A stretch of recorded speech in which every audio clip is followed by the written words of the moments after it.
Hi, readers. Welcome back. I have a little bit of a confession. Last night I was reading a mystery book and I came to a part and the detective found a clue and I had to pause because I was so confused. I was like lost. I must have blanked out. Does that ever happen to you when you're reading a long book where you come to a part and you think to yourself, "Oh my gosh, like I missed a whole chunk here." So it got me thinking that whenever you're reading a book, whether it's a mystery book or any kind of book, if it's long, we need some strategies.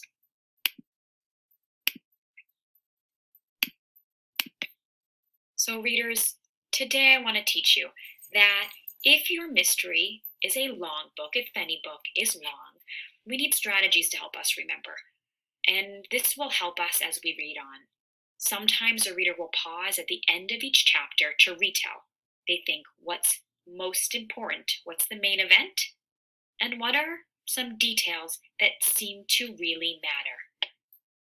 I was thinking about the absent author, and so I went back to the first few chapters, and I paused at the end of the chapters to retell what's the main event, and are any of the details feeling like they really matter. So at the end of chapter one, I wrote, Dink, Josh, and Ruth Rose will go to meet Wallace Wallace. That felt like the main event.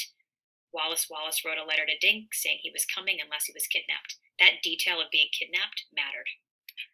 In chapter two, the main event, Wallace Wallace doesn't show up at the book nook. That's the big thing that happened in chapter two. And then Mr. Paskey being so nervous with the sweaty head and the eyes blinking, that had some details that could seem important. In chapter three, I wrote Dink, Josh, and Ruth Rose will try and find Wallace Wallace. They meet Mavis Green, another author.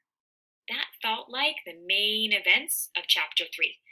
Some of the details that felt like they really mattered, well, she has a letter from Wallace Wallace saying he's worried about being followed.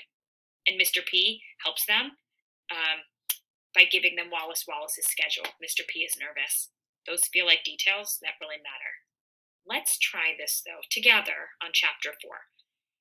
Okay, I'm going to talk about the first part about chapter four. Dink, Josh, Ruth Rose, Mavis Green all go to a diner.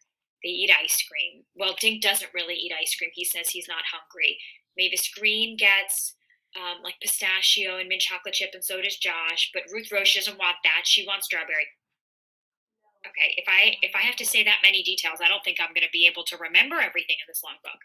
I'm going to try it again. I'm going to try and retell just like in a sentence. Like, what was the main event? Well, how could I say it? Maybe I could say something like this. Dink, Josh, Ruth Rose, and Mavis Green eat ice cream at a diner. That feels like that sentence puts it all together about the main event. But that's only the first part of the chapter. Let's read the second part of that chapter together. And help me out. We'll pause and retell and add to our timeline together. What's the main event? Are there any details that seem to especially matter? Maureen stared at them. How? Did you pick up a man named Wallace Wallace at the airport last night? Dink asked. Maureen squinted one of her blue eyes. Why do you want to know? Because he's missing, said Josh. Well, I sure ain't got him. Maureen took a bite out of her sandwich. Mayonnaise oozed onto her fingers. I know. I mean, we didn't think you had him, Dink said, but did you pick him up? Maureen nodded, swallowing. Sure, I picked him up, 7 o'clock sharp. I was there with my sign saying, Wallace. The guy spots me, trots over. I take him out to my taxi. He climbs in, carrying a small suitcase. Kinda spooky guy, dressed in a hat, long raincoat, sunglasses. Sunglasses at night. Doesn't speak a word, just sits. Spooky. Did you take him to the Shangri-La Hotel? Dink asked. Yep, those were my orders. Guy didn't have to give directions, but it would have been nice if he had said something. Pass the time, you know? A lot of people, they chat just to act friendly. Not this one.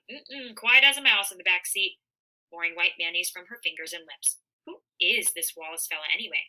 He's a famous writer, Ruth Rose said. Maureen's mouth fell open. You mean I had a celebrity in my cab and never even knew it? What happened when you got to the hotel? Josh asked. Maureen stood up and tossed her napkin into the trash.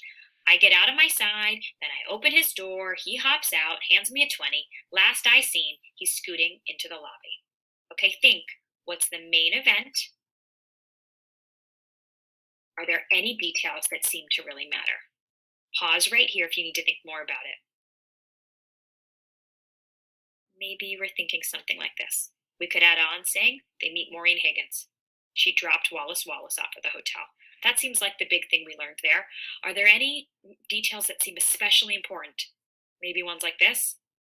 He didn't talk, only smiled, or that he wore sunglasses at night. By pausing to retell at the end of each chapter, or maybe in a long chapter partway through, whenever your brain just feels full, it's really useful because it'll help us remember the most important information in a really long book. Okay, team, think back across our strategies, all that we know how to do as a mystery reader, and make a quick work plan. Will you be sketching about your reading, writing about your reading, talking about your reading? No matter how you choose to document your smart thinking work, it's going to be a great reading day. Off you go.